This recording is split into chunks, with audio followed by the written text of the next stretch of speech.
नमस्कार मंडळी, श्री स्वामी समर्थ।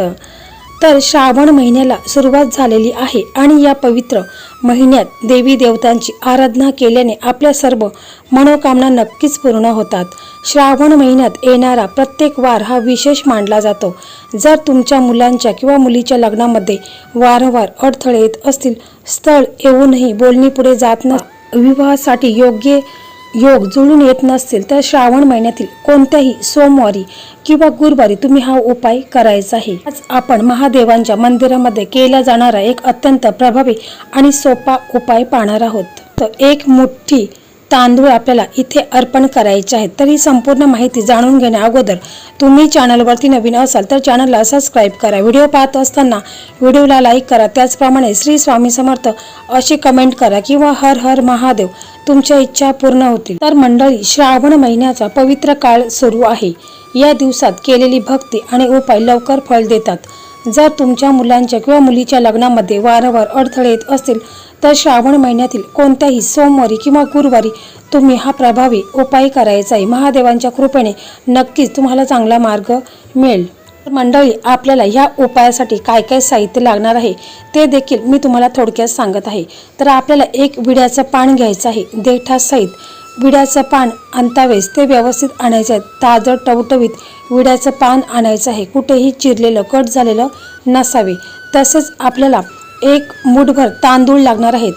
ते तांदूळ आपल्याला पिवळे करून घ्यायचे आहेत। थोडीशी हळद मिक्स करून ते एक मुठभर तांदूळ आपल्याला पिवळे करून घ्यायचे आहेत। त्याप्रमाणे आपल्याला बघा लवंगा लागणार आहेत, फुलवाल्या लवंगा आपल्याला घ्यायच्या आहेत। त्या कशा घ्यायच्या आहेत, तर जेवढं तुमच्या मुलांचं वय असेल, मुलांचं वय 25 आहे तर 25 लवंगा आपल्याला घ्यायच्या आहेत, किंवा मुलांचं वय 30 आहे तर 30 लवंगा आपल्याला घ्यायच्या आहेत। म्हणजे मुलांच्या वयानुसार आपल्याला लवंगा ह्या घ्यायच्या आहेत। आपल्याला एक तांब्या भरून पाणी घ्यायचं आहे। पाण्यामध्ये आपल्याला थोडंसं गंगाजल टाकायचं आहे, तीळ टाकायचं आहे, गूळ टाकायचं आहे आणि थोडंसं आपल्याला गाईचं दूध टाकायचं आहे आणि थोडंसं आपल्याला तांदूळ त्याच्यामध्ये टाकायचे आहेत। हा तांब्या आपण भरून व्यवस्थित ठेवायचा आहे। तर मंडळी, आपल्याला बस एवढंच साहित्य लागणार आहे। उपाय एकदम साधा सोपा आहे, परंतु अत्यंत प्रभावी हा उपाय आहे। श्रद्धा आणि विश्वासाने तुम्हाला हा उपाय करायचा आहे। तुम्हाला आता प्रश्न पडेल, हा उपाय कोणी करावा?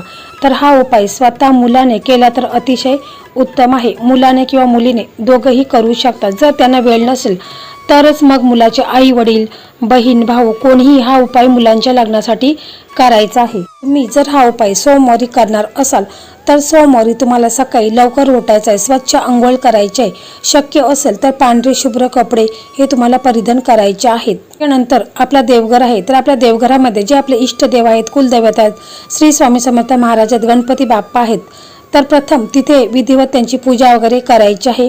त्याच्या अगोदर एक तुपाचा दिवा लावायचा, अगरबत्ती लावायचे, आपल्या देवघरातील देवी देवतांची विधिवत पूजा वगैरे करून घ्यायची आहे आणि मग प्रार्थना करायची आहे की माझ्या मुलांच्या कुंडलीमध्ये जे काही नजरदोष आहे, पितृदोष आहे, कालसर्पदोष आहे, मंगलदोष आहे, तर तो दूर होऊन माझ्या मुलांचं लग्न हे लवकरात लवकर व्हावे आणि मी जो हा उपाय करत आहे तो उपाय माझा यशस्वी व्हावे, असं तुम्हाला पूर्ण श्रद्धेने विश्वासाने तुम्हाला बोलायचं आहे। मुलं स्वतः हा उपाय करत असेल तर मुलांनी अशा प्रकारेच प्रार्थना करायची आहे। त्याच्यानंतर तुम्हाला काय करायचं आहे की जो विड्याचं पान आहे तर तो विड्याच्या पानावरती थोडंसं तुम्हाला गंगाजल शिंपडायचं आहे आणि त्याच्यावरती तुम्हाला थोडंसं हळद कुंकू लावून घ्यायचं आहे आणि जे अक्षता आहेत, जे तांदूळ आपण मुठभर घेतलेले आहेत, त्या थोडीशी हळद त्याच्यामध्ये मिक्स करायचे आहेत आणि ते तांदूळ आहेत तर ते आपल्याला हळदीने पिवळे करून घ्यायचे आहेत। तांदूळ घेता वेळेस ते खंडित नसावे, म्हणजे तुकडा नसावा।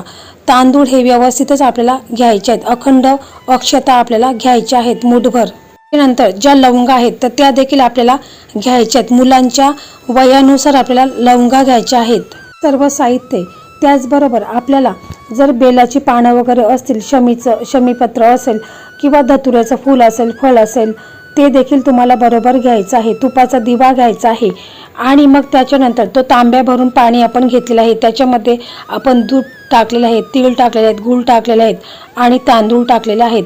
तर हे सर्व साहित्य तुम्हाला घ्यायचं आहे आणि महादेवांच्या मंदिरामध्ये जायचं आहे। जवळपास तुमच्या कुठे महादेवांचं मंदिर असेल तर तिथे तुम्हाला जायचं आहे। मग मंदिरात गेल्यानंतर सर्वप्रथम तुम्हाला जे आपण तांब्यामध्ये पाणी घेतलेलं आहे त्याच्यामध्ये सर्व साहित्य टाकलेलं आहे। तर तुम्हाला प्रथम शिवपिंडीवरती अभिषेक करायचा आहे। अभिषेक करता वेळेस तुम्हाला ओम नमः शिवाय ओम नमः शिवाय असं म्हणत तुम्हाला जलाभिषेक करायचा आहे आणि त्याच्यानंतर तुपाचा दिवा वगैरे लावून घ्यायचा आहे।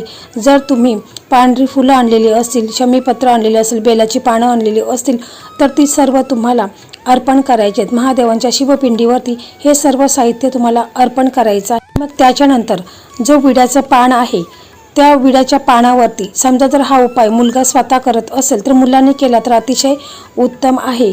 मुलगा किंवा मुलगी जर हा उपाय करत असेल तर त्यांच्या हाताने तुम्हाला त्या विड्याच्या पानावरती मुठभर तांदूळ ठेवायचे आहेत। तसेच तुम्हाला काय करायचं आहे की ज्या लवंगा आहेत मुलांच्या आपण उंचीनुसार जेवढ्या लवंगा 25 किंवा 30 असतील किंवा 35 असतील, जेवढ्या लवंगा आहेत तेवढ्या तुम्हाला त्या तांदूळ आहे त्याच्यावरती ठेवायच्या आहेत।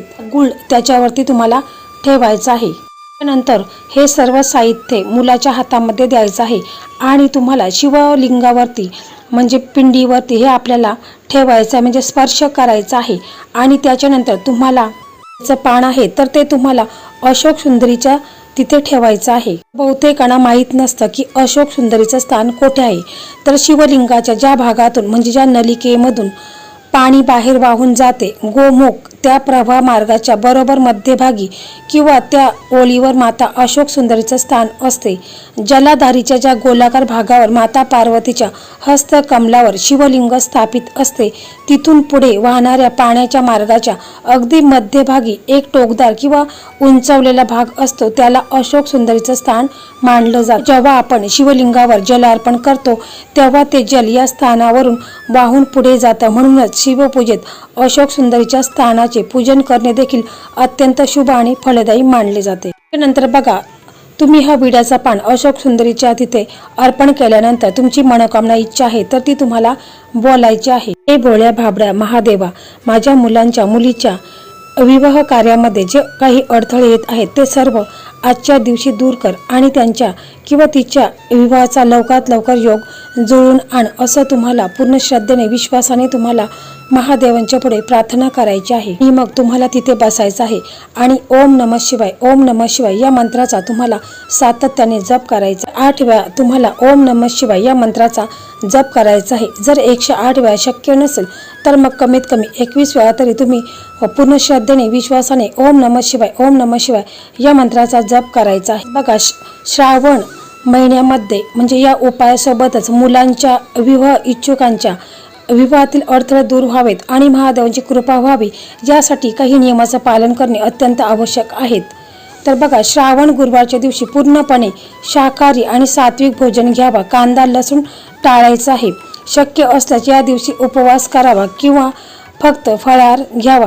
काही लवकर उठून स्नान करणे अत्यंत महत्त्वाचं आहे। ब्रह्ममुहूर्त उठणे विवाहाच्या दृष्टीने खूप शुभ मानले जाते। पूजा करताना किंवा मंदिरात जाताना पिवळ्या रंगाचे किंवा पांढऱ्या रंगाचे स्वच्छ कपडे परिधान करावेत। पिवळा रंग हा गुरुचा आणि विवाहाचा कारक मानला जातो, त्यामुळे जो अधिक प्रभावी ठरतो। या दिवशी वाणीवर नियंत्रण ठेवावे, कोणाशीही कठोर बोलू नये, वादविवाद टाळावेत, मन शांत ठेवून महादेवांचे नामस्मरण करावे। लग्नाच्या विषयावर खूप जास्त चिंतेत राहू नये, महादेवांवर पूर्ण विश्वास ठेवा आणि ते सर्व ठीक करतील हा भाव मनात असावा। उपवासाच्या दिवशी व्यसने, तंबाखू, मद्यपान यापासून 100% दूर राहावे। गुरुवारी शक्य असल्यास गरजू व्यक्तीला पिवळ्या रंगाच्या वस्तूचे दान करा, उदाहरणार्थ केळी किंवा पिवळे फुले, चणा डाळ। यामुळे गुरुग्रह बळकट होतो जो विवाहाचा कारक आहे। मंदिरात गेल्यास फक्त पूजा करून परत येऊ नये, तेथील परिसराची स्वच्छता करणे किंवा पिंडीवर जल अर्पण करताना पिंडीची जागा नीट ठेवणे अशा लहान सेवा केल्याने महादेवांचा आशीर्वाद लवकर प्राप्त होतो। एकदा का तुम्ही मंदिरातील पिंडीवर उपाय करून प्रार्थना केली की घरी परत येताना कोणाशीही बोलू नका आणि मागे वळून पाहू नका। तुमचे आचरण जितके सात्विक असेल तितका या उपायाचा प्रभाव वाढेल। विवाहातील अडथळे हे कर्माचे किंवा ग्रहाचे असू शकतात, त्यामुळे हे नियम पाळल्याने मनाला स्थिरता मिळते आणि सकारात्मक घटना घडण्यास सुरुवात होते। मंडळी, अशा प्रकारे आजचा हा व्हिडिओ होता. हा व्हिडिओ तुम्हाला कसा वाटला कमेंटमध्ये नक्की सांगा. व्हिडिओ तुम्हाला आवडला तर इतर तुमचे मित्र असतील, मैत्रिणी असतील, ज्यांचं लग्न ठरत नसेल तर अशा मित्रमैत्रिणींना हा व्हिडिओ नक्की शेअर करा. याचंही पुण्यफल तुम्हाला प्राप्त होईल. आणि अशाच नवनवीन व्हिडिओ पाहण्यासाठी मराठी मेघना या यूट्यूब चॅनलला सबस्क्राईब करा. धन्यवाद. पुन्हा भेटू अशाच नवनवीन व्हिडिओ सोबत. हर हर महादेव.